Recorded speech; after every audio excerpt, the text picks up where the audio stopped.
माह रमजान इस्लाम का सबसे बड़ा महीना है, महीनों का सरदार है।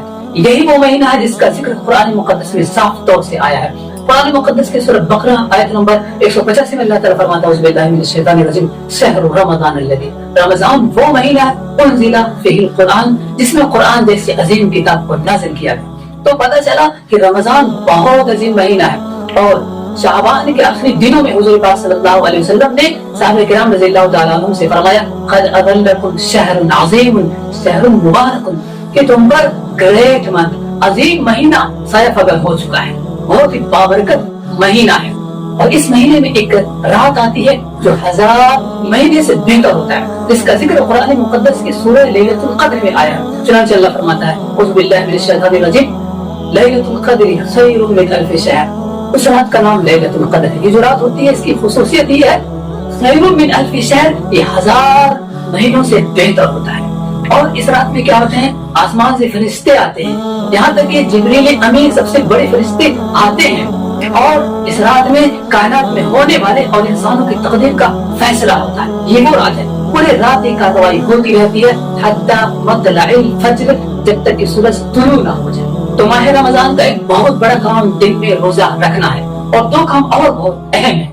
एक तो रात में तरावीह और इबादत की पाबंदी करना और दूसरे गुनाहों से बचना। तो खुलासा ये कि माह रमजान में 3 काम करने हैं, एक तो दिन में करने हैं, दूसरा रात में करना है और तीसरा दिन और रात दोनों में करना है। तो जो काम दिन में करना है वो है रोजा रखना और जो काम रात में करना है वो है तरावीह और इबादत की पाबंदी करना और तीसरा काम जो रात और दिन दोनों में करना है वो है गुनाहों से बचना।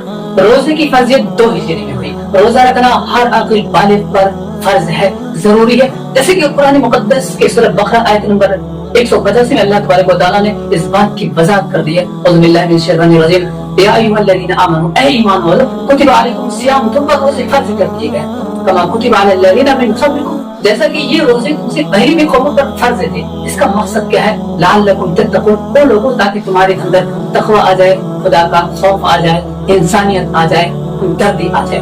और रमजान के रोजे फर्ज होने से पहले 10वें मुहर्रम का रोजा और अय्याम बीस के रोजे रखा जाता था और रमजान के फर्ज होने के बाद भी हुज़ूर पाक सल्लल्लाहु अलैहि वसल्लम हर महीना के 13वें, 14वें और 15वें तारीख का रोजा रखा करते थे, जिसको अय्याम बीस बोला जाता है। तो रमजान सब्र का महीना, मंथ ऑफ पेशेंस, रमजान मश्क का महीना है, मंथ ऑफ प्रैक्टिस।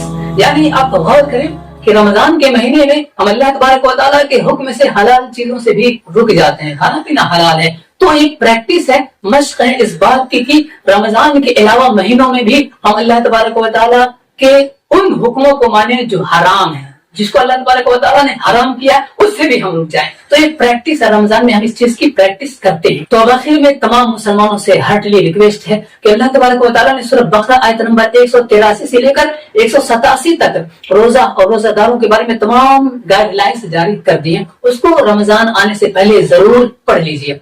इसी तरीके से उलमा से गुजारिश है कि रमजान आने से पहले इस्तकबाल रमजान की मजलिस कायम करें, जगह जगह, घरों में, मैदान में, मस्जिद में, और उस पर सिर्फ नुसूस पर बात करें और हदीस की किताबों में जो किताबुल सियाम आया है सिर्फ वही लोगों के सामने पेश करें। इंशाअल्लाह इसका बड़ा फायदा होने वाला है। रमजान आने से पहले ये काम आप लोग जरूर कर लें। अल्लाह ताला मदद करने की तौफीक अता फरमाए। अस्सलाम वालेकुम।